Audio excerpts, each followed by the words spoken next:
नमस्कार, स्वागत है आप सभी का। मैं हूं आपके साथ विद्यासागर। बिहार में राजनीतिक हलचल तेज हो गई है। हर चौक चौराहे पर सिर्फ इस बात की चर्चा हो रही है कि कभी नीतीश के सबसे मजबूत सहयोगी कहे जाने वाले आरसीपी सिंह अब क्या करेंगे। मोदी कैबिनेट से इस्तीफा देने वाले जेडीयू नेता आरसीपी सिंह का राजनीतिक भविष्य अब क्या होगा। आरसीपी सिंह को जेडीयू में फिलहाल कोई भाव नहीं मिल रहा है, वहीं बीजेपी में एंट्री के दरवाजे भी खुल नहीं रहे हैं। ऐसे में अगर आरसीपी सिंह अलग सियासी राह पकड़ते हैं तो क्या नीतीश कुमार का विकल्प बन पाएंगे। आरसीपी सिंह कह रहे हैं कि वो शांत नहीं बैठेंगे और अपने कर्म के पथ पर आगे बढ़ते रहेंगे। उन्होंने कहा कि मैं जमीन का आदमी हूं, संगठन का आदमी हूं और संगठन में काम करूंगा। मतलब साफ है कि आरसीपी सिंह एक बार फिर से बिहार की राजनीति में वापसी करने की तैयारी में है। लेकिन क्या नीतीश कुमार से अलग होकर जमीन पर अपना दम दिखा पाएंगे। नौकरशाह से राजनेता बने आरसीपी सिंह कभी जेडीयू में नीतीश कुमार के बाद नंबर 2 की हैसियत रखते थे, लेकिन अब हालात ये हैं कि जेडीयू में किसी तरह की कोई सियासी अहमियत उन्हें नहीं मिलती दिख रही है।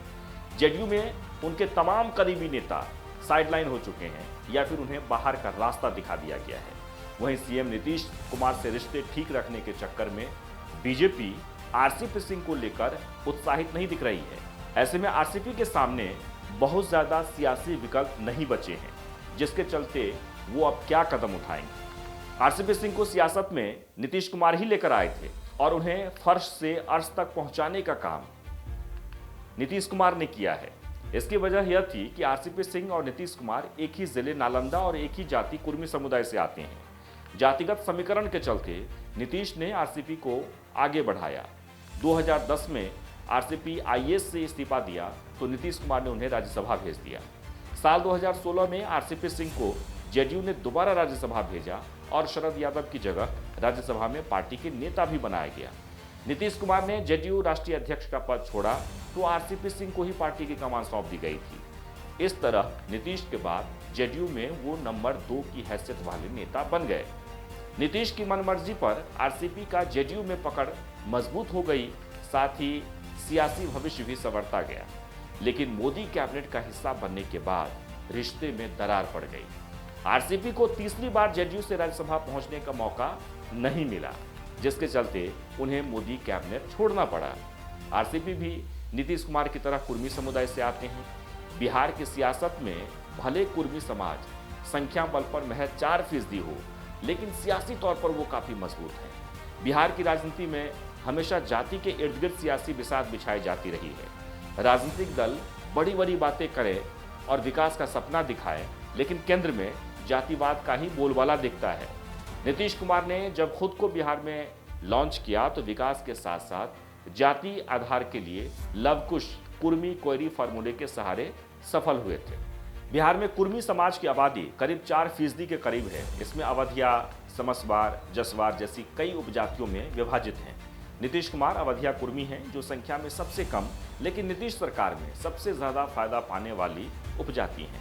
दरअसल बिहार में धानु की संख्या काफी ज्यादा है, लेकिन इन सभी जातियों को कुर्मी के तौर पर गिना जाता है और उसी का फायदा नीतीश कुमार को मिलता रहा है। बांका, भागलपुर, खगड़िया, लखीसराय, शेखपुरा, बाढ़, झंझारपुर, मुंगेर, सुपौल, अररिया, दरभंगा, बेतिया, मोतिहारी, सीतामढ़ी, लगभग कई ऐसे जिले हैं जहां की विधानसभा सीटों पर धानुक सीधे सीधे नतीजे को प्रभावित करने की स्थिति में हैं। ये समुदाय अति पिछड़ा वर्ग में शामिल है और हमेशा राजनीति में उपेक्षित रहा है।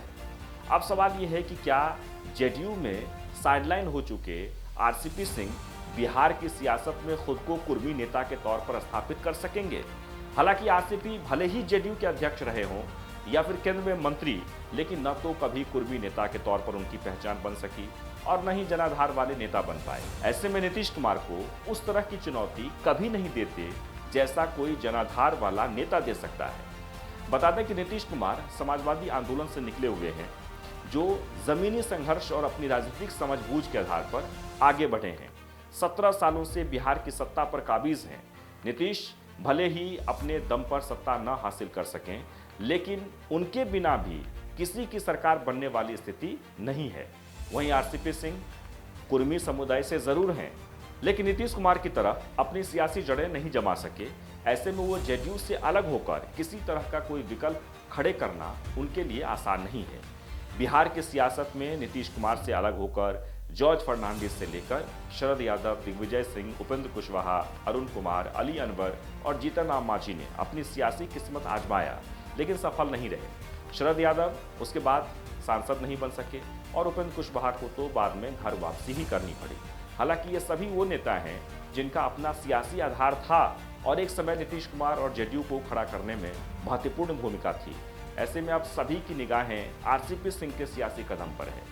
बीजेपी नेतृत्व आरसीपी सिंह के प्रति सहानुभूति रखने के बावजूद फिलहाल उनके साथ खड़ा नहीं दिख सकता है और न ही उन्हें पार्टी में लेने का जोखिम उठा सकता है, क्योंकि बिहार की सियासत में नीतीश के साथ की उसे जरूरत है। आरसीपी सिंह के साथ दिक्कत यह है कि पार्टी के विधायकों और कार्यकर्ताओं में उनकी बहुत लोकप्रियता नहीं है, जिसके दम पर नीतीश को वो चुनौती दे सके। धन्यवाद। लेकिन हाँ, अगर आपको हमारा ये वीडियो अच्छा लगे तो आप उसे लाइक, सब्सक्राइब, कमेंट्स और शेयर जरूर करें। धन्यवाद।